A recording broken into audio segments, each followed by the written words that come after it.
മാന്യ പ്രേക്ഷകർക്ക് എൻ്റെ പ്രണാമം. 2-3 ക്ലാസ്സുകൾക്ക് മുമ്പ് നമ്മൾ വിവരിച്ചിരുന്നത് ചെമ്പിനെ കുറിച്ചിട്ടാണ്. ഇനി നമുക്ക് ചെമ്പിൻ്റെ അലോയ്സിനെ കുറിച്ച് വിവരിക്കാം. ചെമ്പിൻ്റെ ലോഹസങ്കരങ്ങൾ. വളരെ ശുദ്ധമായ ചെമ്പ് ഭാരതത്തിൽ ഉണ്ടാക്കാൻ സാധിക്കും എന്നറിയാമായിരുന്നു. അതേപോലെ ഭാരതത്തില് വളരെ ശുദ്ധമായിട്ടുള്ള സിങ്ക്, നാഗവും ഉണ്ടാക്കാൻ സാധിക്കുമായിരുന്നു. ആ സിങ്ക് ചെമ്പുമായിട്ട് 2 രീതിയിൽ ഭാരതീയർ ചേർത്തിരുന്നു. ഒന്ന്, സിങ്കിന്റെ അയിര്, മിനറൽസ്, കലാമിൻ, സിങ്കൈറ്റ് തുടങ്ങിയ അനവധി അയിരുകളുണ്ട്. ആ അയിരുകള് ചെമ്പുമായിട്ട് ചേർത്ത് നല്ല രീതിയിൽ ചൂടാക്കിയാൽ ചെമ്പിന്റെ കൂടെ 28.3% വരെ സിങ്കും ചേർന്ന അലോയ്, അത് ബ്രാസാണ്. അപ്പൊ മിനറൽസ് ചേർത്ത് കോപ്പർ റോസ്റ്റ് ചെയ്താൽ, ഹീറ്റ് ചെയ്താലല്ല, റോസ്റ്റ് ചെയ്താൽ ഒരു തരത്തിലുള്ള ബ്രാസ് കിട്ടും. 28.3% സിങ്ക് ഉള്ള ബ്രാസ് ഉണ്ട്. 28.3% കൂടുതൽ സിങ്ക് ഉള്ള ബ്രാസ് ഉണ്ട്. ഇതില് ഒരെണ്ണം ആൽഫ ബ്രാസ് എന്നറിയപ്പെടുന്നു, മറ്റൊരെണ്ണം ബീറ്റ ബ്രാസ് എന്നറിയപ്പെടുന്നു.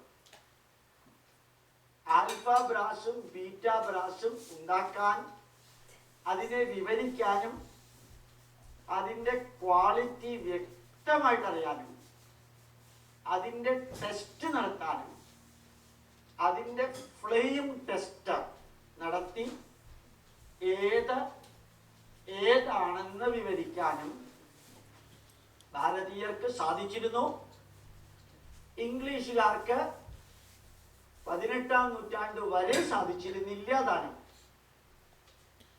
ഈ ബ്രാസ് ഭാരതീയർക്ക് ഉണ്ടാക്കാൻ സാധിച്ചിരുന്നു എന്ന് പറയുമ്പോൾ 2 തരത്തിലുള്ള വലിയ സന്ദേശം അതിനകത്തുണ്ട്. ഒന്ന്, ഏറ്റവും പെട്ടെന്ന് മെൽറ്റ് ചെയ്യുന്ന ദ്രവണാങ്കം, മെൽറ്റിംഗ് പോയിന്റ് വളരെ കുറഞ്ഞ ഒരു മെറ്റലാണ് സിങ്ക്. അത് ആവിയായി പോവുകയും ചെയ്യും. അതെങ്ങനെ എക്സ്ട്രാക്ട് ചെയ്തിരുന്നെന്നുള്ളത് കുറേ കാലം കഴിഞ്ഞതിന് ശേഷം ഞാൻ വിവരിക്കാം. വൃന്താക മൂഷ ഉപയോഗിച്ച്, ബ്രിഞ്ചാളിന്റെ ഷേപ്പിലുള്ള മൂഷ ഉപയോഗിച്ചാണ് സിങ്ക് എക്സ്ട്രാക്ട് ചെയ്തിരുന്നത്. അപ്പൊ സിങ്കിന്റെ ഓൾസ് കോപ്പറുമായി ചേർത്ത് ആ ബ്രാസ് അലോയ് ഉണ്ടാക്കാൻ വലിയ വിഷമമില്ല. എന്താ കാരണം? നേരെ മിനറൽസ് ഉപയോഗിച്ചാൽ മതി, ശുദ്ധീകരിക്കണ്ട.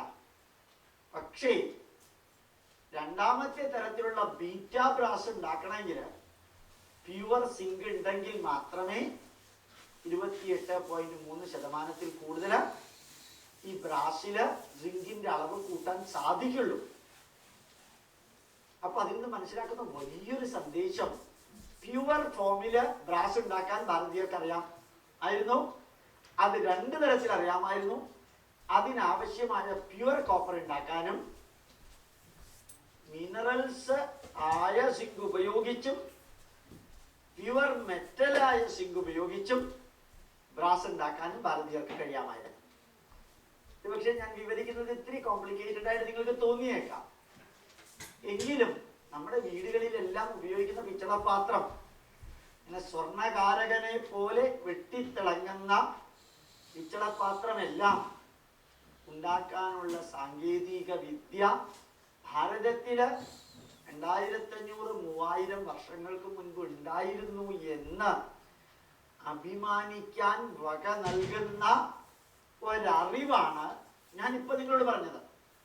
യഥാർത്ഥത്തിൽ നോക്കാം, ബ്രാസ് എന്ന് പറയുന്ന മെറ്റാലിക് അലോയ് പുരാതന മനുഷ്യനും ഒരു പരിധി വരെ സ്റ്റെയിൻലെസ് സ്റ്റീൽ കണ്ടുപിടിക്കുന്നതിനു മുമ്പ് ആധുനിക മനുഷ്യനും ഏറ്റവും അധികം ഉപയോഗിച്ചിരുന്ന 2 അലോയികളില് ഒരു അലോയിയാണ് ബ്രാസ്.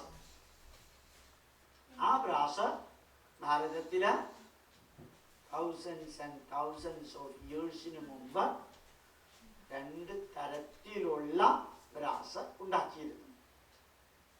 അത് അനലൈസ് ചെയ്യാനും അതിനെ ടെസ്റ്റ് ഉപയോഗിച്ച് ഏത് തരത്തിലുള്ള ബ്രാസാണ് എന്ന് വിവരിക്കാനും അതിൻ്റെ സ്വർണ്ണ നിറം നിലനിർത്താനും അത് പാത്രങ്ങളായും ഉപകരണങ്ങളായും അതേപോലെ തന്നെ ആയുധങ്ങളായും പലതരത്തിലുള്ള ഉപകരണങ്ങളിൽ ജോയിനിങ്ങിന് ഉപയോഗിക്കുന്ന റിവറ്റിംഗ് ആയിട്ടും നമ്മളുടെ നാട്ടില് ആസേതു ഹിമാചലം തക്ഷശില മുതൽക്ക് കന്യാകുമാരി വരെ, ഗുജറാത്ത് വെരാവല് മുതൽക്ക് അങ്ങേയറ്റത്തെ ബ്രഹ്മകുണ്ഡം വരെ, കിഴക്കും പടിഞ്ഞാറും വടക്കും തെക്കുമെല്ലാം ഇവിടെ ഉണ്ടാക്കി ഉപയോഗിച്ചിരുന്നു എന്നുകൂടി അറിയുമ്പോൾ ബ്രാസിന്റെ സാങ്കേതിക വിദ്യയുടെ ഡെപ്ത് നമുക്ക് അത് അർഹിക്കുന്ന പ്രാധാന്യത്തോടുകൂടി അറിയാൻ ഒരു ബുദ്ധിമുട്ടും ഉണ്ടാവില്ല. അപ്പൊ ശരിക്കും പിച്ചള എന്ന് പറയുന്ന ആ അലോയ് കൈകാര്യം ചെയ്യാൻ ഭാരതീയരെ പോലെ സമർത്ഥരായ ഒരു ജനസമൂഹം ഭൂമിയിൽ ഉണ്ടായിരുന്നില്ല എന്ന് അടുത്ത വ്യാഴാഴ്ചത്തെ വിവരണങ്ങൾ കൂടി കേൾക്കുമ്പോൾ നിങ്ങൾക്ക് മനസ്സിലാകുമെന്ന് ഉറപ്പാണെന്ന് പറഞ്ഞുകൊണ്ട് എൻ്റെ വാക്കുകൾ അവസാനിപ്പിക്കുന്നു. പറഞ്ഞ ഹൃദയത്തോടു കൂടി പ്രണാമം, നമസ്കാരം.